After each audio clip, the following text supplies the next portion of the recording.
مساء الفل. من اكتر الاسئله اللي دايما بتجيلي او اللي الناس بتبعتها لي، اكسب ازاي من التصميم، اسوق لنفسي ازاي، اجيب عملاء ازاي. والحقيقه الفيديو ده انا عامله دردشه كده علشان نحكي في الموضوع ده، علشان تقدر ان انت تكسب من التصميم او تدخل عملاء او الكلام اللي انت بتسألني فيه ده كله. محتاج ان انت تكون بيرفكت في الديزاين، لان سوق التصميم عموما او اي سوق دلوقتي، بما ان جميع الاسواق بقت مفتوحه ومفتوحه اونلاين ومفتوح، ان كل الناس في منافسات شديده من جميع الدول، على شغل التصميم، سواء انت هتشتغل فريلانسر او هتشتغل بقى في شركه او الكلام ده كله. فانت محتاج تكون بيرفكت، او محتاج ان انت تكون ادائك او شغلك متميز. والحقيقه حته ان انت تكون بيرفكت دي بتتلخص في كلمة واحدة، وهنفسرها أو نحكيها في الفيديو ده وإحنا بندردش. إن أنت تكون بشري. يعني إيه تكون بشري؟ يعني تتقبل أخطائك، تتقبل إن أنت ممكن تعمل الديزاين فيه نسبة خطأ. مفيش تصميم مثالي 100%، لأن أنت كبشري مش مثالي 100%. طيب، أنت اللي عليك إيه؟ اللي عليك السعي. النتيجة مش بتاعتك. اللي عليك ان انت تجتهد في ان انت السعي ده، على فكرة مش سعي للرزق بس، او مش السعي المباشر للرزق. السعي بتاعك هو ان انت تسعى في ان انت تطور من نفسك، تطور من امكانياتك، تطور من البرامج اللي انت ممكن تستخدمها، تكون مطلع، بتنزل المعارض، بتقابل ناس، بتحيط نفسك بكوميونتي ليه علاقة بالمجال اللي انت حابب ان انت تتخصص فيه، واللي احنا بنتكلم هنا عليه اللي هو التصميم الداخلي او الديكور. فانت محتاج ان انت تسعى في الحاجات دي. فالسعي مش عندك هو سعي للرزق بس، او ان انت بتكلم عملاء ولا بتاع ولا كلام من ده. لا، انت عندك فيه انواع كتير قوي من السعي انك تفهم ازاي تبيع، ازاي تسوق. يمكن ده من الاسباب اللي خلتني الناس اللي متابعاني، كنت منزل ستوري كده اني الحمد لله خلصت الكتاب بتاع التسويق بتاع الديكور، او التسويق المتخصص في الديكور اللي نزل له محتوى في المنهجية بتاعتنا. آه، ده في حد ذاته ان انت مش شرط عندي ان انت تتعلم حاجه زي كده. ده سعي، ده جزء من السعي. ما هو انا علشان اقدر ان انا آه، ابقى منتج، او ان انا اقدر ان انا اطلع شغل او كلام من ده، لازم يكون عندي امكانيات اعلى من اللي حواليا. وكل ما الامكانيات دي بتزيد، انت بتتحط في زي مصفى كده. بتحط مثلا الناس اللي بتصمم عموما مثلا مليون واحد. طب الناس اللي بتصمم ومعاها لغه وبتتكلم انجليش 500 ألف. طب الناس اللي بتصمم ومعاها لغة ومعاها برامج، مثلا 5 برامج تصميمية، 200 ألف. فأنت كل الناس اللي بتصمم ومعاها تسويق ومعاها لغة ومعاها 5 برامج بتشتغل بيها ومعاها سابقة أعمال 50 ألف. فأنت كل بتميز نفسك، كل ما بتتحط في حتة إن أنت بتخش في التصفيات، بتخش في التصفيات. طيب. ف امال انا امتى ابص على النتائج؟ طب بص على النتائج لتقييم نفسك فقط، مش لان انت تعترض على النتيجه اللي جات لك. بمعنى، انت ممكن تسعى في الكلام ده. على فكره حصل، وربنا يشهد والله، حصل لي انا شخصيا وكتير. يعني مش بحكي لك حاجه حصلت لناس وجاي بقولها عن لسانهم، لا ده حصل لي وكتير قوي، ان انا ممكن اكون بسعى في اتجاه ويجي لي الرزق من اتجاه تاني. وممكن الاتجاه التاني انا ما ساعدش فيه، ولكن انا ماليش دعوه الرزق جه لي منين. اللهم امتى اعيد التقييم، او ان انا ارجع ابص انا عملت ايه وسويت ايه، واللي انا عملته ده نتائجه ايه. ده من باب بس ان انت ما يكونش عندك انت خطأ فقط، من باب التحسين، من باب ان انت تعلي من مستواك، من باب ان انت تجتهد، من باب ان انت ما تنامش، ما تنامش، مش ما تنامش، يعني ما تنامش قصدي انك ما تريحش. من الباب ده انت بتراجع، بتشوف انا اشتغلت مثلا، أنا كلمت 100 عميل النهارده مثلا. يعني من ال 100 عميل دول اللي وافق ان هو يقابلني مثلا 5. طيب، هل انا عملت حاجه غلط؟ هل في اخطاء معينه؟ هل في حاجه المفروض ان انا اجربها يمكن تديني نتيجه افضل؟ من الباب ده بس.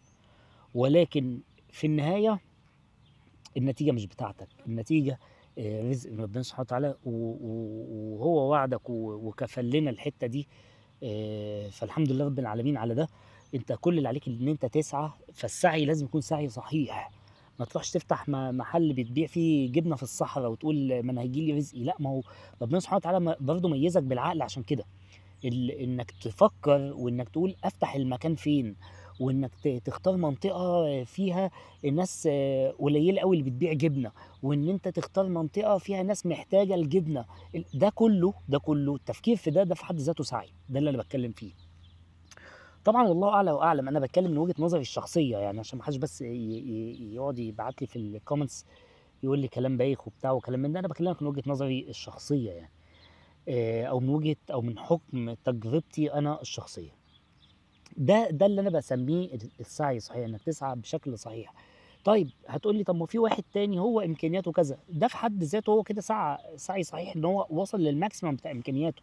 فأنت عشان كده باقول لك بتسأل نفسك أمّا بتيجي تراجع أنت النهارده مثلًا كلمت كام عميل، سويت إيه، عملت إيه، ده في حد ذاته هل ده الmaximum بتاعك؟ ده السؤال.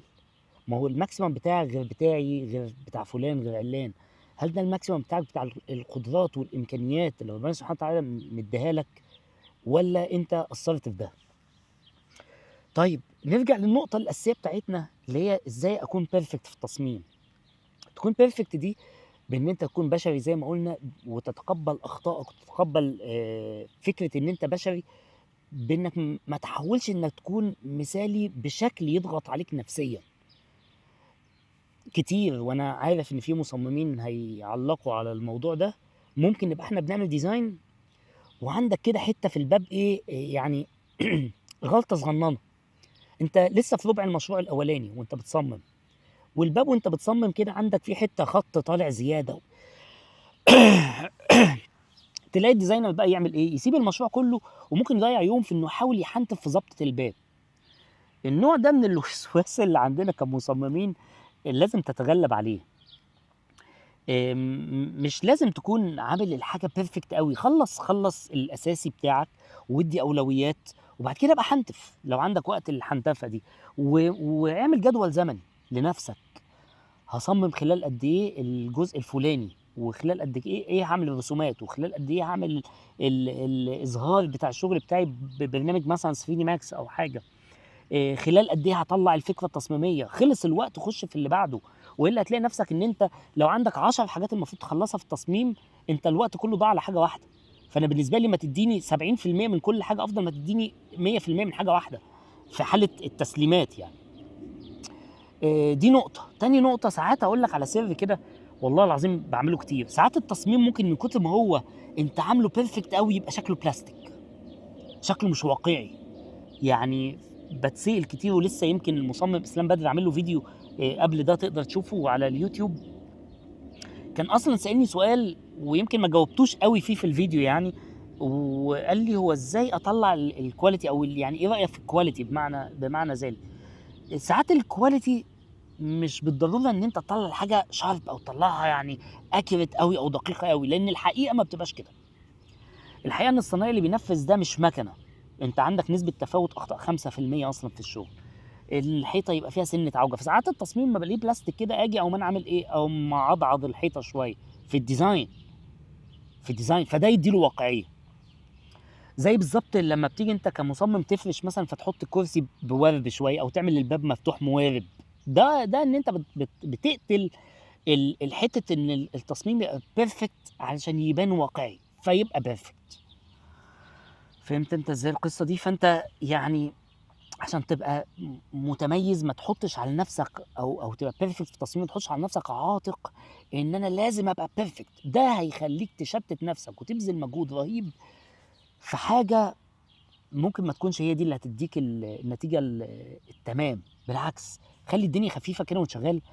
زهقت أو تعبت ادّي لنفسك مجال ترتاح، ما تضغطش نفسك. الضغط النفسي ده هيأثّر عليك سلبًا مش إيجابًا. وهيخلّي النتايج بتاعتك تبقى سيئة، ويخلّيك مش عارف تفكّر مش عارف تطلّع نتايج أفكار كويسة. طَب إزاي ده بيحصل؟ أقول لك، لمّا تكون أنت قاعد زي ما باقول كده سايب التصميم كلّه قاعد ماسك في باب عمّال تحنتف فيه وتضبط وبتاع وبالملي ده مش وِحِش، بس هتلاقي نفسك إنّك تعبت وممكن تسيب التصميم خالص وييجي ميعاد التسليم النهائي وأنت ما خلّصتش، عكس لمّا أنت شغّال وبتاع فحسّيت بعامل الإنجاز وده مهم جدًا نفسيًا. زي ما انا دايما اقول وقلت قبل كده كتير، سلاحك الوحيد في حياتك اللي ما ينفعش يقع منك العامل النفسي. العامل النفسي هو الطاقة الكامنة اللي جواك اللي تخليك تعمل معجزات، تخليك شغال ليل نهار. فسلاحك النفسي ده لو باظ بان انت لقيت نفسك عدى وقت طويل وما انجزتش، وده بيحصل كتير قوي على فكره على مستويات كتير، سواء اللي بيذاكر في ثانويه عامه، سواء اللي ايا كان بيشتغل بتاع فيلاقي نفسه ضيع وقت فيصاب بالاحباط، غير لما تلاقي نفسك انجزت. اه انا في الوقت ده خلصت مثلا قدامي 10 ايام، خلصت في 5 ايام التصميم. خلي بقى الخمسه الباقيين دول عندك بقى نفس بقى اصحح، اراجع، احنتف، اظبط حاجه جديده طلعت عجباني احطها، وهكذا. العب مع نفسك نفسيا بان انت تطلع منها نتيجه، وده انت اللي بتبقى فاهم. يعني اي حد تساله في الدنيا تلاقيه متضايق شويه بتاع، تقول له متضايق ليه؟ يقول لك ما حدش هيفهمني. ليه بقى؟ هو اللي فاهم نفسه. فبما انك بقى فاهم نفسك، واكتر واحد فاهم نفسك، انت اكتر واحد تعرف تعلم نفسك وتعرف تطلع نتائج من نفسك وتحفز نفسك بنفسك. اللي انا بقوله لك ده تحفيز ذاتي. وفي شركه كبيره قوي انا يمكن بتكلم عن الموضوع ده وبقول اسمها في الدبلومه، بس هنا هتكلم عامي شويه، يعني مش هذكر الاسم. بتلعب على فكره ان تديك عامل الانجاز. م? يعني تخليك تشتري القطعه. ده جزء من خطتها التسويقيه. عشان كده انا بقول لك انا عاملين حاجه للتسويق مخصوص للموضوع ده. جزء من خطتها التسويقيه ان هي ما يديكش المنتج على بعضه، يديك المنتج وانت تجمعه، ويعمله لك سهل، ما يعملولكش صعب معقد لدرجه تنفرك منه او تخلي عندك نفور من ان انت تعملها.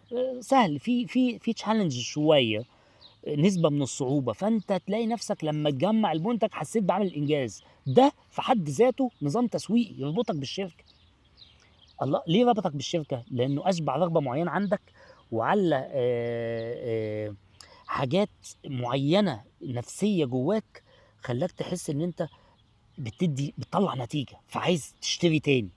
انت متخيل؟ ده لما انت تلعبه بقى مع نفسك وانت بتذاكر حاجه، او انت بتشتغل على حاجه، او انت بتصمم حاجه، اكيد هيكون ليه مردود ايجابي اكتر كمان بكتير. لان المردود هنا ذاتي، انت بتاخد كمان فلوس لما بتحقق مش بتدفع. انت متخيل انت في الدفع والموضوع ده محقق معاهم نتائج رهيبه، ان العملاء تروح تشتري تاني عشان انت ما بتاخدش بالك من ده. يعني انت وانت بت... بت... بت... بتشتري منهم تاني، انت مش فاهم انت بتشتري منهم تاني ليه، لكن هو الحقيقه ان انت ده بيعلي عندك اه...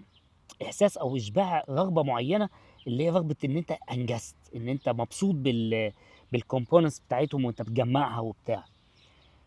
ولذلك ارجع تاني واقول لك عشان تبقى بيرفكت في التصميم، لازم تلعب على فكره ان انت ما تحاولش انك تضغط على نفسك زياده عن اللزوم في انك تكون بيرفكت. لا، انت اشتغل واجتهد واسعى، والنتيجه بتاعت ربنا سبحانه وتعالى هو اللي ضامنها لنا. سواء انت شايف نتيجه او مش شايف. هو لو انت شايف نتيجه فده ربنا من عليك بيها بانك تشوف النتيجه. لو انت بقى مش شايف فده مش معناه ان مفيش خير في اللي انت عملته. انت كل اللي عليك بس انك تفضل تسعى وتستمر في السعي، وبالتوفيق للجميع ان شاء الله.